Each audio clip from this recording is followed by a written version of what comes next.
Hi everyone, welcome you all in law Vita. My name is Aradhya Gupta और आज इस lecture से हम लोग लेबर लॉ स्टार्ट कर रहे हैं लॉ वीटा पर। और ये बेसिकली इंट्रोडक्टरी लेक्चर होगा where we'll be seeing the meaning of labour law, the nature of labour law, the need of labour law and we see the constitutional provisions related to the labours, right. तो शुरुआत करते हैं meaning से। तो labour law क्या है? Labour law वो branch of law है, वो एरिया ऑफ लॉ है which signifies, which depicts the relationship between a worker, trade unions and government at large। तो ये तीन की एलिमेंट्स हैं। इन तीन एलिमेंट्स के या इन तीन लोगों के रिलेशनशिप को डेपिक्ट करता है labour law. Workers, trade unions and the government at large. Trade unions क्या होती हैं? Trade unions we can say association और ये ऑर्गेनाइजेशन होता है द ग्रुप ऑफ वर्कर्स। जो वो ग्रुप ऑफ वर्कर्स होते हैं they stand for the right of workers. जितने भी बाकी वर्कर्स हैं, लेबरर्स हैं, उनके राइट्स के लिए खड़े होते हैं, आवाज़ उठाते हैं इन टर्म्स ऑफ अगर वेजेस कम हैं, वेज रेट में कुछ इश्यूज़ हो रहे हैं, गुड वर्किंग कंडीशंस के लिए, आवर्स ऑफ वर्क के लिए, या और जो भी बेनिफिट्स अटेन किए जाते हैं इन द वर्क फील्ड। सो उन सब के राइट्स के लिए उनकी आवाज़ उठाते हैं और उनके लिए खड़े होते हैं। सो दैट ऑर्गेनाइजेशन और association is known as trade unions, right. तो वर्कर्स का, ट्रेड यूनियंस का एंड गवर्नमेंट एट लार्ज, इनके रिलेशनशिप को जो लॉ या जो ब्रांच ऑफ लॉ डेपिक्ट करता है, सिग्निफाई करता है, that is known as the labour law. ठीक है ना। It plays a major role in protecting the rights of labor, their union, their wages and moreover building a link between government and workers। तो ये labour law जो है ये एक बहुत ही सिग्निफिकेंट रोल प्ले करता है लेबर के राइट्स को प्रोटेक्ट करने में और यूनियंस को प्रोटेक्ट करने में, वेज रेट्स को फिक्स करने में, उनमें जो भी इश्यूज होते हैं उनको सॉर्ट आउट कराने के जो भी प्रोविजंस हैं that are provided through labour laws. And एक लिंक क्रिएट करता है between the government and workers. Workers के जो भी ग्रीवांसेस हैं, उनके जो भी राइट्स हैं, जो भी उनकी ड्यूटीज़ हैं, ऑब्लिगेशंस है गवर्नमेंट की वर्कर्स के टूवर्ड्स, तो वो जो एक गैप है उसको फिल करने की कोशिश में ये जो लेबर लॉ है वो इमर्ज हुआ था, right. It is a protective code for laborers, workers and employees to make them aware of their rights and also to establish a standard law regarding labor work practice, right। तो ये एक protective code है labours के लिए, workers के लिए, employees के लिए, जो कि उनको उनके राइट्स के प्रति अवेयर कराता है, प्लस एक स्टैंडर्ड लॉ स्टैब्लिश करता है for what, for the whole labour work practice. Labour law is oftenly incorrectly confuse with employment law. कई दफ़ा लेबर लॉ और एम्प्लॉयमेंट लॉ को one and the same consider कर लिया जाता है और इनको आपस में कन्फ्यूज करा जाता है। But however employment law is a area of law that specifically deals with the relationship between employer and employee. लेकिन डिफरेंस है, देखिए एम्प्लॉयमेंट लॉ जो है वो स्पेसिफिकली एक एम्प्लॉयर और एक एम्प्लॉय के रिलेशनशिप को ही डील करता है, whereas labour law is mainly related to the matters of labour relations, the functions of trade unions, the adequate involvement of their working conditions, their strikes, the security of the laborers। जबकि labour law का concept अलग है, वो basically labourers जो हैं उनके relationship को establish करता है या ट्रेड यूनियंस के रिलेशनशिप को डील करता है, how they are working, they are functioning and what is the working condition of the trade unions और द अदर लेबरर्स, और what are the issues they are facing, the strikes they are doing, the security that is provided to the laborers। तो उन सारे concept से जो deal करता है that is labour law. So we need to make this clear that there is a difference between employment law and labour law, जो कि मैंने क्लियर करने की कोशिश की and I hope now it has been clear to you, right. चलिए आगे बढ़ते हैं। Now the next topic that we will deal here is the constitutional provisions with regard to the labor laws। We'll see कि कौन कौन से constitutional provisions हैं जो कि labor laws के regarding provided है in the Constitution of India। So chapter 3 which deals with the fundamental rights, जिसमें article 16, 19, 23 and 24 specifically, and chapter 4 which deals with article 39, 41, 42, 43, 43A and 54 of the Constitution of India have enshrined the relevance of the dignity of human laborers and the need to protect and safeguard their interests as a human being by keeping in line with the fundamental rights and directive principle of state policy। तो ये जो दो chapters है fundamental right का और directive principles का in the constitution, उसमें basically आपको लेबरर्स के राइट्स की, उनकी प्रोटेक्शन के जो प्रोविजंस हैं वो प्रोवाइडेड हैं थ्रू ऑल दीज आर्टिकल्स। ये आपको याद करने होंगे, तो ये नंबर्स आप याद कर लीजिएगा, right. So they safeguard their interest, the interest of the labourers as a human being, right. Labor is the concurrent subject in the Indian Constitution. That means both the union and state government are qualified to legislate and administer the labor matters. इसके अलावा जो labour का जो concept है, जो आपका subject है, ये कॉन्करेंट लिस्ट का पार्ट है, मतलब कि दोनों ही यूनियन एंड स्टेट गवर्नमेंट इसके ऊपर जो है लॉज बना सकती हैं, लेजिस्लेट कर सकती हैं regarding the labour matters. The Parliament has enacted the majority of important legislative acts for laborers. और मोस्टली जो जितने भी लॉज हैं, लेजिस्लेशंस हैं इंडिया में regarding labourers and their rights, वो पार्लियामेंट ने ही इनेक्ट किए हैं, राइट. सो कॉन्करेंट लिस्ट में कौन कौन सी एंट्री क्या क्या डील करती है? So we'll see some major ones, like entry number 55, it deals with the regulation of labour and safety in the mines and oil fields. तो जो भी labourers mines and oil fields में काम करते हैं, उनकी सेफ्टी और उनके वर्क कल्चर, वर्क कंडीशंस को रेगुलेट करने का जो सब्जेक्ट है, that is in entry number 55. Entry number 22 deals with the trade unions, industrial and labour disputes, right. Entry number 66, industrial disputes concerning union employees, ठीक है.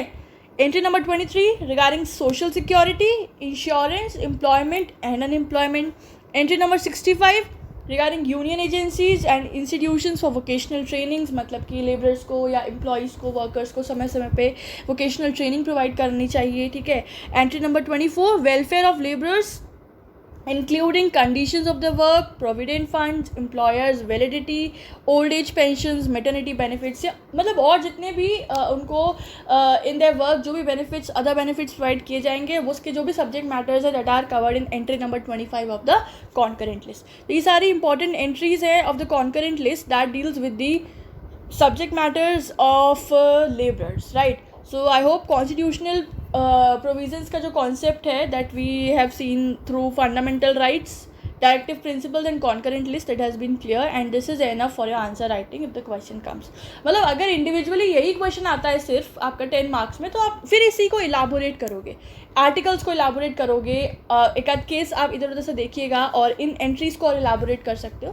सो ये की एस्पेक्ट है कि this you can include in answer. और अगर सिर्फ generally पूछेंगे तो आप फिर तो ये काफ़ी है ही है, ठीक है ना. ये हमारे दो कॉन्सेप्ट हो गए इस वीडियो के. पहला हो गया आपका मीनिंग और दूसरा हो गया constitutional provision.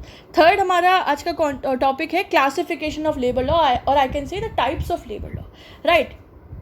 So there are more than 100 legislations that are dealing with labor law in India. Therefore, the classification of labor laws in India becomes important for the purpose of understanding them.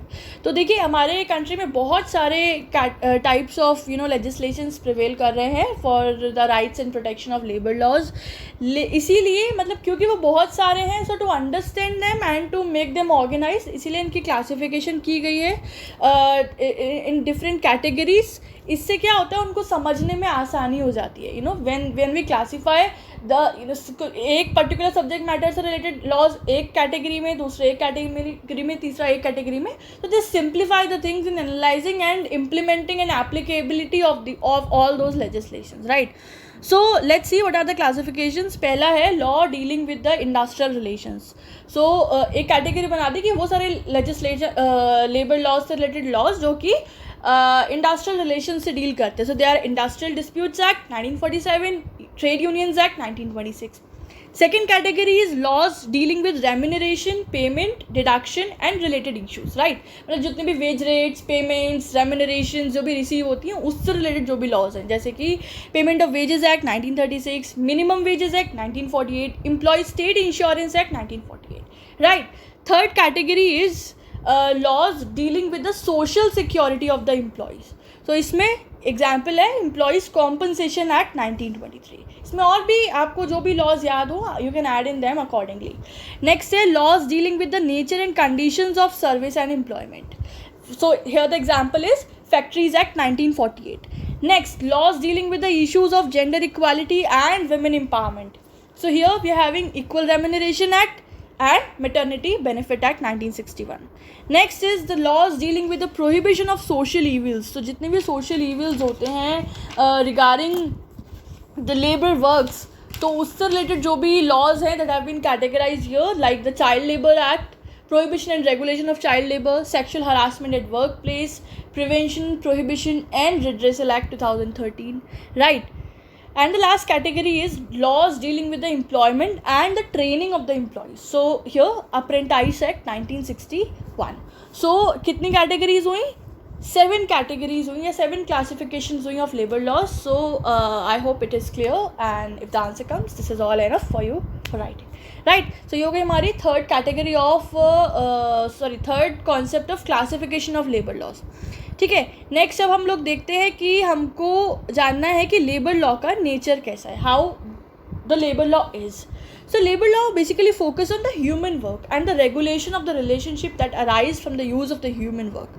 Obviously, we deal with a human being that is working either in a factory or in an industry as a worker, as a laborer or as an employee. तो हम लोग human work को focus कर रहे हैं labor law में, और उसके ह्यूमन वर्क के यूज़ से जो भी रिलेशनशिप अराइज हो रहे हैं हम उनको रेगुलेट कर रहे हैं और डील कर रहे हैं in this particular branch of law. Regardless of the diversity of human activities and of social and professional status of workers, a characteristic feature of such category is that the persons work in subordination to other persons and therefore are not independent. तो ये labour law का एक significant feature ये है कि इसमें जो भी वर्क करता है, all the persons who work, they work in subordination. ठीक है, एक के there is a subordinate body, एक पर्सन के नीचे दूसरा पर्सन काम करता है, उसके नीचे दूसरा पर्सन काम करता है, there is a delegation of work. ठीक है, आप ये भी डाल सकते हो, there is a subordination, also there is a delegation of work. और इसीलिए जो भी वर्कर्स हैं they are not independent, they in one or the other way dependent on the other person of their factory or of their work area. ठीक है, so this is the feature that the workers work in a subordination and they are not independent. Clear? तो इसके nature में आप add करेंगे. Labour law regulates both work and the legal status of working persons. तो देखो, labour law में आपका जो भी वर्कर्स हैं उनका काम भी रेगुलेट किया जाता है, प्लस उनका लीगल स्टेटस भी रेगुलेट किया जाता है. However labour law also regulate the legal status of the employer, the other parties to in employment relationship. तो लेकिन इसमें यह है कि सिर्फ इतना ही नहीं है कि लेबर लॉ के अंदर सिर्फ लेबरर्स या वर्कर्स का या एम्प्लॉयज़ का ही जो वर्क है या जो लीगल स्टेटस है वो कवर होता है. इसके साथ साथ जो और भी पर्सन्स हैं इन द फैक्ट्रीज और इंडस्ट्रीज, जैसे कि एम्प्लॉयर्स हो गए या जो भी थर्ड पार्टीज़ हो गई हु आर इन्वॉल्व, मतलब जो भी शेयर मार्केट के जो भी पर्सन्स होंगे या जो भी कस्टमर्स होंगे, तो उन लोगों के भी जो लीगल स्टेटस है या जो भी थर्ड पर्सन्स हैं who are having the relationship in the employment, तो उनका भी लीगल स्टेटस जो है that is being covered and regulated in this labour law. Clear? For example, the rights and obligations of employers upon the termination of employment contracts on the initiative of employers, and the conditions and procedure for imposition of disciplinary sanctions and the rights and obligations of employers and lockouts are all the subject to the regulation by labor law. कि क्या employers की rights होंगे, क्या employers की obligations होंगी, ठीक है, क्या क्या कॉन्ट्रैक्ट्स को फ्रेम करते हैं, क्या क्या कंडीशंस हैं, प्रोसीजर्स हैं that needs to be followed in a disciplinary sanctions within a industry और फैक्ट्री. इसके अलावा लॉकआउट के दौरान क्या एम्प्लॉयर्स की राइट्स हैं, क्या ऑब्लिगेशंस हैं. तो ये सारे ही सब्जेक्ट्स हैं ऑफ द लेबर लॉ. ठीक है, ये एग्जाम्पल बेसिकली दिखाया गया है कि सिर्फ एम्प्लॉयज़ या सिर्फ वर्कर्स को ही डील नहीं करता है, इसके साथ साथ एम्प्लॉयर्स और थर्ड पार्टीज़ को भी के भी लीगल स्टेटस को या उनके भी सब्जेक्ट मैटर्स को लेबर लॉ डील करता है. Clear? In essence labour law is a law protecting employees. Since employees are the economically weaker party in employment relationship, the objective of labor law is to provide employees with a set of minimum conditions for the performance of work. लेकिन एक general essence में labour law employees की ही protection के laws को deal करता है और उसी को प्रोवाइड करता है, इंश्योर करता है, बिकॉज ये माना जाता है कि एम्प्लॉयज़ सबसे ज़्यादा वीकर सेक्शन होता है इन द एम्प्लॉयमेंट, राइट. तो लेबर लॉज का बेसिक ऑब्जेक्टिव रहता है कि एम्प्लॉयज़ के स्टैंडर्ड्स को इम्प्रोवाइज़ करना, उनकी जो भी मिनिमम कंडीशंस हैं उनको सेट करना, उनको अश्योर करना, उनको सेफ्टी एंड सिक्योरिटी प्रोवाइड करना with in their work, right. So labour law is a body of legal rules. तो अब हम क्या कंक्लूड करते हैं इसके नेचर से जितना हमने पढ़ा, that labour law is a body of legal rules regulating on the basis of employment contracts the employment relationship between employees and employers upon the performance of dependent work by the employees in subordination to the employer. इस 4-5 लाइनों में ना पूरा सार है, पूरा conclusion है कि लेबर लॉ एक बॉडी है ऑफ रूल्स, वो भी लीगल रूल्स जो कि एम्प्लॉयमेंट कॉन्ट्रैक्ट्स डील करते हैं या उस पर बेस्ड है। ये एम्प्लॉयमेंट रिलेशनशिप को डील करते हैं between the employees and employers. और ये बताता है कि जो labour law depicts that the work culture is subordination. यहाँ पे सबॉर्डिनेशन होता है, the employees work in subordination and they are not independent, they depend on the other persons or the employees or the third parties for one or the other reasons। ठीक है ना। तो guys यहाँ पे हमारा nature of labour law is done from my point of view. For any doubt आप मुझे comment में बताइएगा, ठीक है। इस लेक्चर का लास्ट टॉपिक है that we'll discuss here is the need of labour law, कि हमें लेबर लॉ की ज़रूरत है क्यों। So let's see. The need for labor legislation arise because of the relationship between the workers and employers is one of the partnership in the maintenance of production and building up of the national economy. The community as a whole as well as individual employees are under an obligation to protect the well-being of workers and to secure to them their due share in the gains of economic development. ये क्या कह रहे हैं कि हमें labour legislations की या labour law की नीड क्यों है। इसलिए है बिकॉज जो वर्कर्स या एम्प्लॉय या एम्प्लॉयर्स का जो रिलेशनशिप है एक तरीके की पार्टनरशिप है। Partnership in what, in building the national economy. Obvious सी बात है, जितनी भी इंडस्ट्रीज है, जितनी भी फैक्ट्रीज हैं, जितने भी एम्प्लॉयमेंट कॉन्ट्रैक्ट्स हैं, that contributes to the national economy. So that is an partnership between the employees or employers and workers and employers.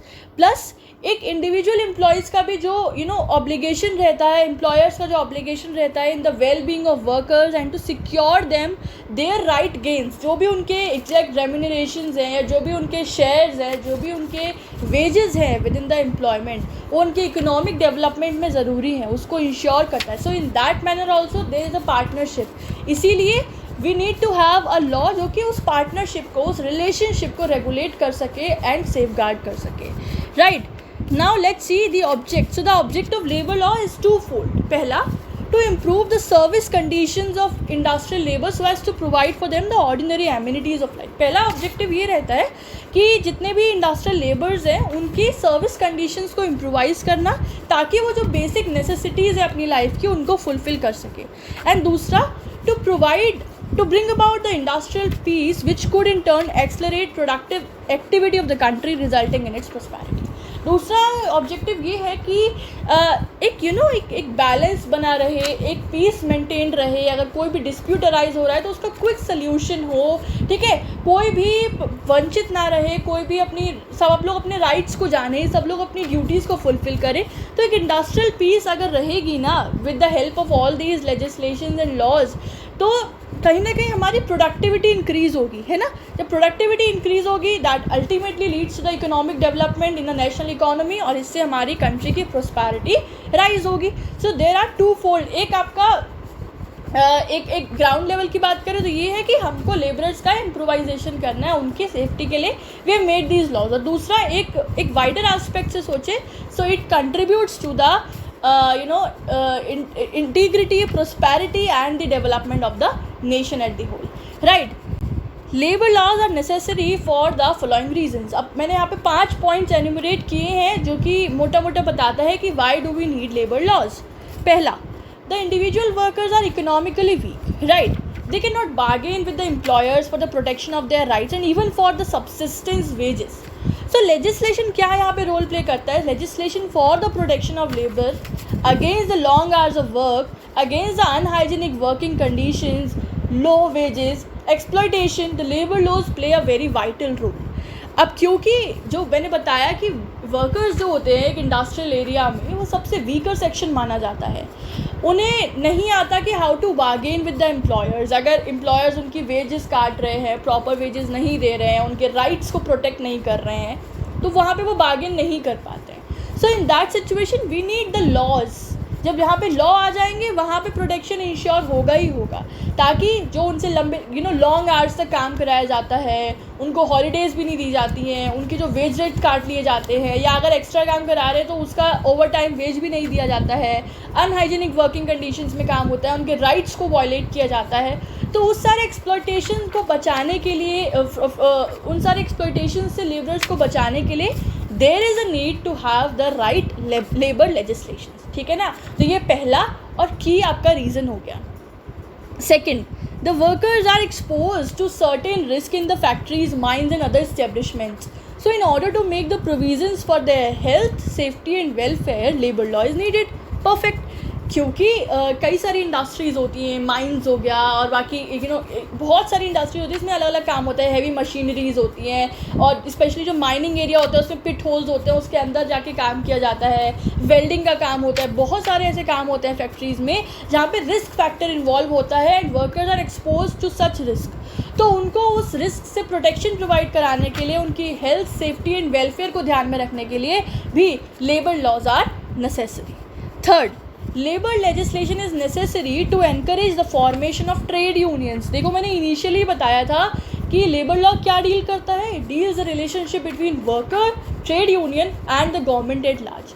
तो तीसरा पॉइंट बात करता है कि लेबर लॉ एनकरेज करते हैं ट्रेड यूनियंस को फॉर्मेट करने में, उनको बढ़ावा देते हैं, उनको एनकरेज करते हैं उनकी फंक्शनिंग के लिए। राइट, जो भी उनके राइट्स हैं, जो भी उनकी ड्यूटीज़ हैं, जो भी उनको जो भी उनको फाइनेंस चाहिए, वो सब इंश्योर कराने में labour laws plays an active role and they encourage the trade unions कि उनको इस बात के लिए खड़ा होना चाहिए या फिर वर्कर्स के राइट के लिए स्टैंड करना चाहिए। सो for that labour laws are necessary.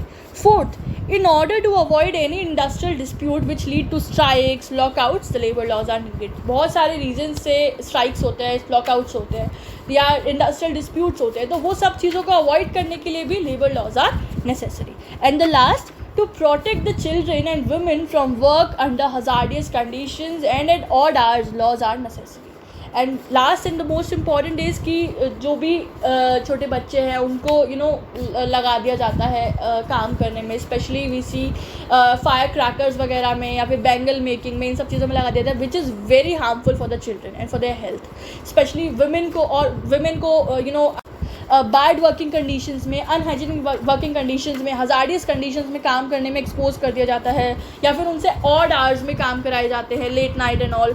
तो उन सभी चीज़ों से चिल्ड्रन को, वुमेन्स को प्रोटेक्शन प्रोवाइड कराने के लिए लेबर लॉज आर नेसेसरी। और इन्हीं सारे रीज़न से हर एस्पेक्ट से रिलेटेड आज की डेट में लेबर लेजिस्लेशंस इनेक्ट हो चुके हैं, राइट, बिकॉज ये कॉन्करेंट लिस्ट का पार्ट है, तो स्टेट लॉज भी है एंड यूनियन लेवल पे भी लॉज है made by the parliament, right. जैसे चिल्ड्रन के लिए आपका चाइल्ड प्रोटेक्शन एक्ट है और आपका वुमेन के लिए आपका मैटरनिटी बेनिफिट एक्ट हो गया या फिर protection of women at workplace हो गया। So there are lot of legislation that have been made considering all these valid reasons.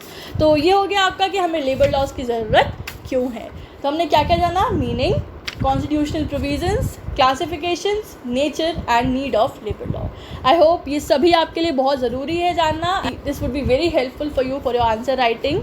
और नेक्स्ट लेक्चर होगा हमारा the growth and evolution of labour law, किस तरह से लेबर लॉज इवॉल्व हुए in India. So we'll see that in the next lecture, so for that stay tune with the channel. और आपको ये लेक्चर कैसा लगा, कंटेंट कैसा लगा, ये ज़रूर मुझे कमेंट सेक्शन में बताइएगा। इस लेक्चर के नोट्स या किसी भी और लेक्चर के नोट्स के लिए अगर आपको उनका PDF चाहिए तो आप हमारे email ID या फिर Instagram पेज पे कांटेक्ट कर सकते हैं, जिनकी डिटेल्स डिस्क्रिप्शन बॉक्स में अवेलेबल है, right. And for any other doubt do let me know the comment section. Till then everyone keep studying, have a good day, bye bye.